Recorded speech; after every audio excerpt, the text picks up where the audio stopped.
Hello, everybody. The unthinkable may actually be happening. World of Warcraft is making a comeback. And if they are able to pull off this redemption arc, then in my opinion, it'll be the greatest redemption arc in all of gaming. But I'm a bit biased here. I've been playing World of Warcraft since right before Cataclysm came out. That's when I tried the free trial way back in the day. You see, a buddy of mine played World of Warcraft, and he would regale me with tales of his Blood Elf Paladin, laying down righteous fire and sweeping the land of the undead. He told me about Death Knights, and how cool they were, and I looked up gameplay, and I couldn't tell what was going on, but I knew it was cool, and I knew it was something I wanted to try. So I decided to get into World of Warcraft. I got Cataclysm. Didn't realize you needed the other expansions to be able to play. Bit of an egg on my face. Got through all of that, did the download, and I got into the game, and I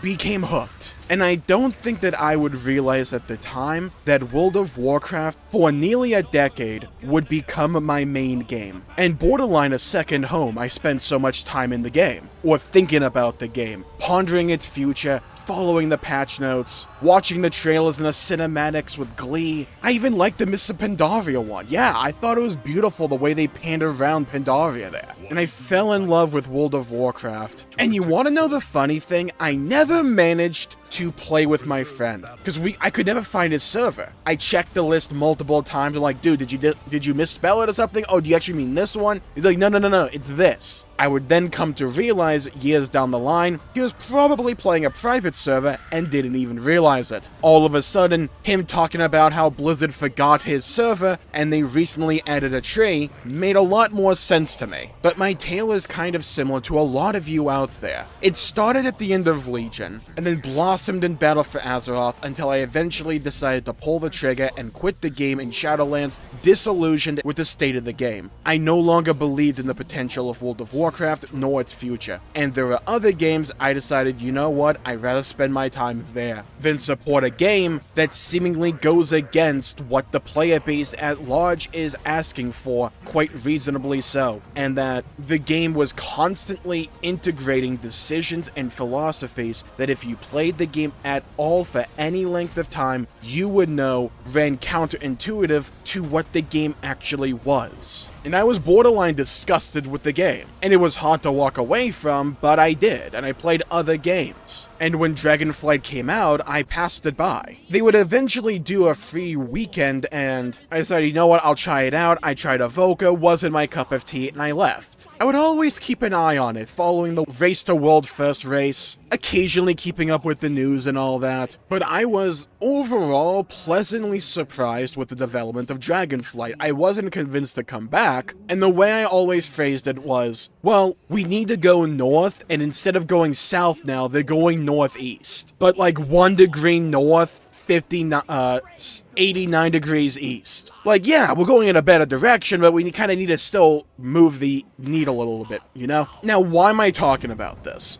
What does this have to do with World of Warcraft's possible redemption arc? Well, the thing is, I believe my circumstance and my story mirrors a lot of other people out there. That kind of black spot from the end of Legion throughout Shadowlands, and by end of Legion I really mean BFA Alpha and Beta, was a really dark spot for the game, and a lot of people became disillusioned with the game and left. The term WoW refugee became coined in quite a lot of other games. And then we had that BlizzCon, where they announced The War Within and the World Soul Saga. And after keeping up loosely with the story of Dragonflight, I had pretty much no hope for the story of the World Soul Saga, because they had still failed to be able to effectively tell a compelling narrative. And the cutscenes they would showcase were as if someone requested you to hand-draw a Disney animation from Wish, strictly from memory. It was not inspired to me, and in a lot of ways was antithetical to the aesthetic of World of Warcraft I used to know and love so much. But The War Within looked far more up my alley, and I was always pleasantly surprised at the continued development of Classic. A few missteps, WoW token, but the continued development for Classic and the eventual release of Season of Discovery, and the way that those teams clearly took player feedback into account, inspired a sense of optimism in me.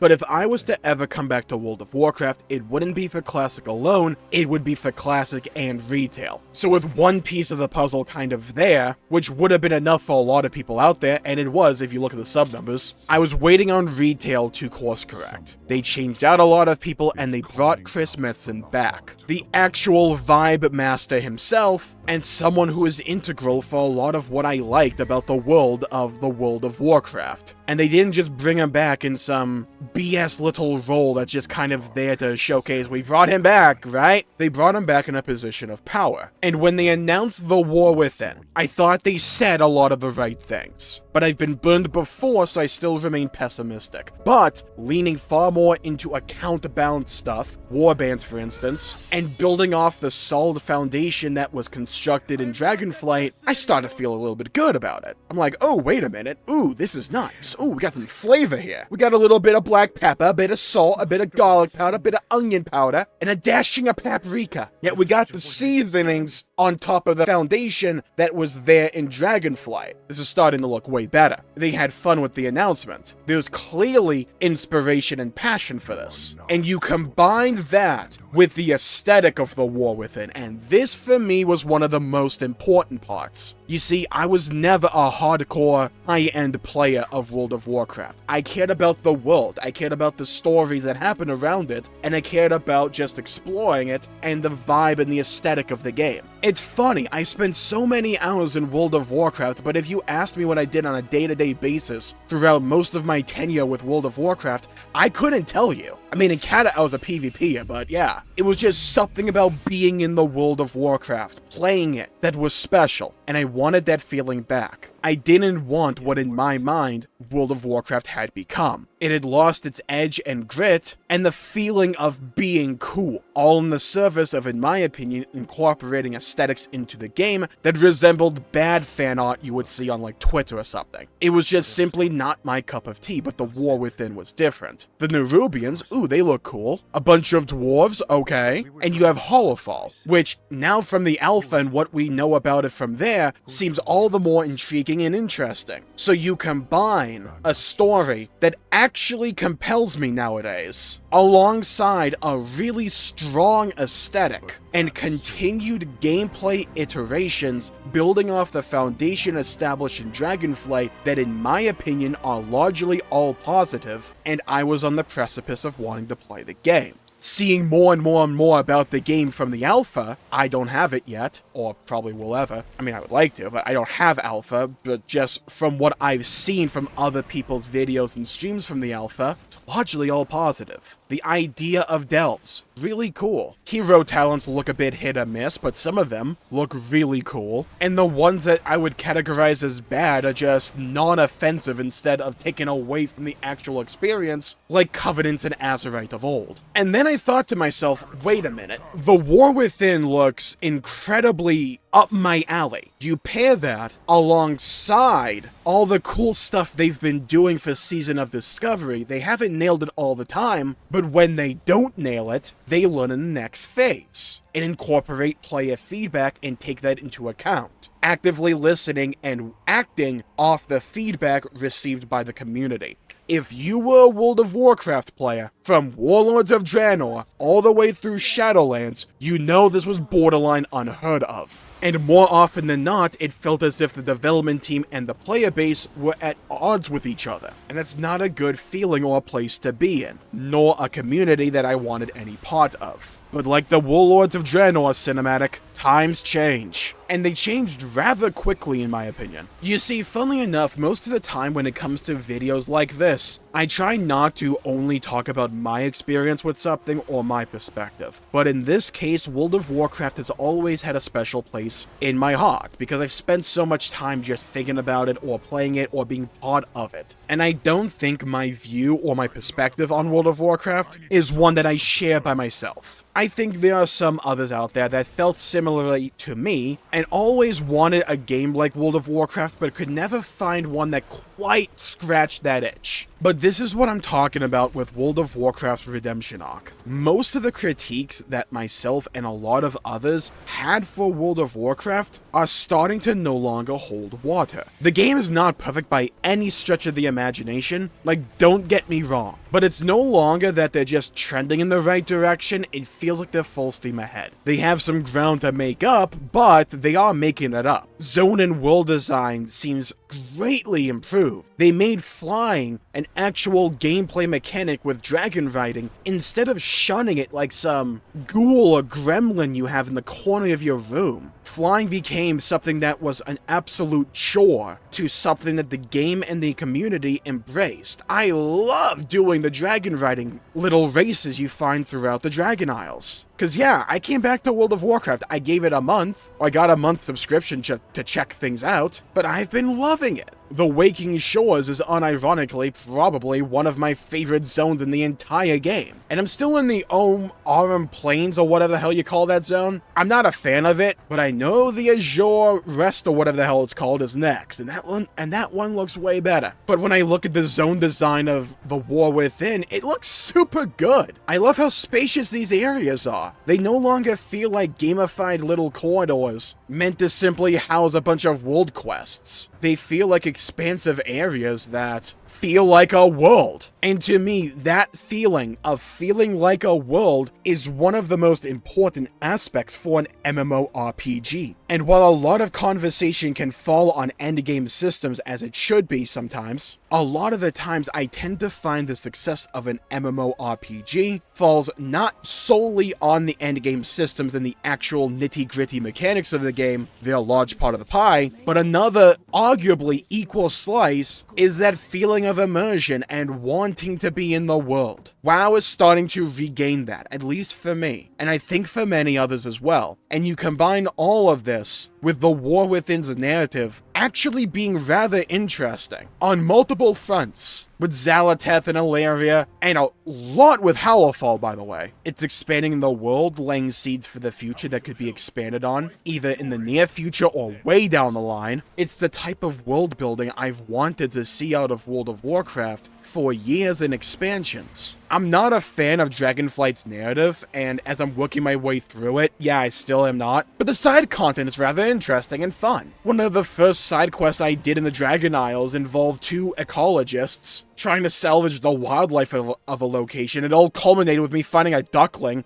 and them naming it. It's stupid and simple, sure, but it was charming. And I remember this one dwarf sitting on the ledge of the Red Dragonflight little sanctuary area, just looking out, and I got a quest saying, sit a while and listen to his story. And there's no voice acting, all you hear is the ambiance and the music as you watch all the dragons flying around the waking shore, staring out and listening to this little dwarf dragon tell his tragic story that in some way could, in my opinion, mirror a lot of veteran World of Warcraft players in terms of their view on World of Warcraft. It was nothing complex, nothing out there, but it was world building, and it was a moment to just appreciate the world that was there. I don't think any one of these individual things that I've been talking about is responsible for my changing opinion of World of Warcraft, and I think a lot of people's changing opinion of World of Warcraft. It's all of these little things, these little moments alongside these grandiose decisions. Remove the annoying borrowed power mechanics. Build a foundation that can be built up in the future and fleshed out. Account bound and account based content and progression instead of whatever the hell we had before.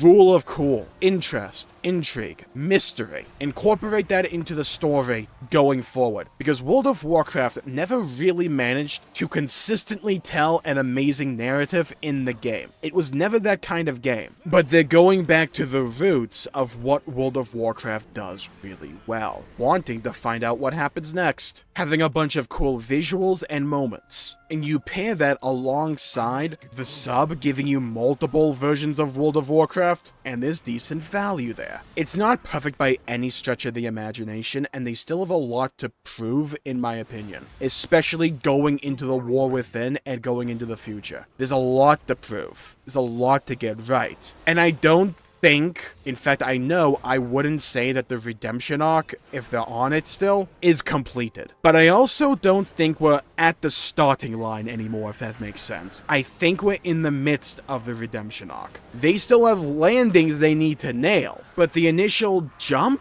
is pretty dang good. Time will tell. I'm gonna finish leveling up my Evoker. I'm gonna finish the main story for Dragonflight. Maybe I'll dive into a little bit of SOD, who knows. But what I've played so far, I've been pleasantly surprised. It's nothing new. Dragonflight's been out for quite a while at this point. But looking ahead to the War Within, I'm really positive and optimistic about where this game is going. They're not only saying the right things, but they're starting to actually do them now. And with that, I think I'll call the video there for the day. Thank you all for tuning in. My pleasure for making the video. If you enjoyed it, please leave a comment down below with your thoughts or your story of your time in World of Warcraft, what you would want to see out of the game in the future to possibly come back to it. Or, if you have come back to it, let me know why. I'd love to hear your thoughts and hear your opinions. Stay safe, have a great day, and I'll see you all next time. Oh, and leave a like and subscribe. It really helps the channel out and helps support future content, and I greatly appreciate it. Thank you all for tuning in. Stay safe, have a great day, and I'll see you all next time. Bye-bye, everybody. Until we meet again.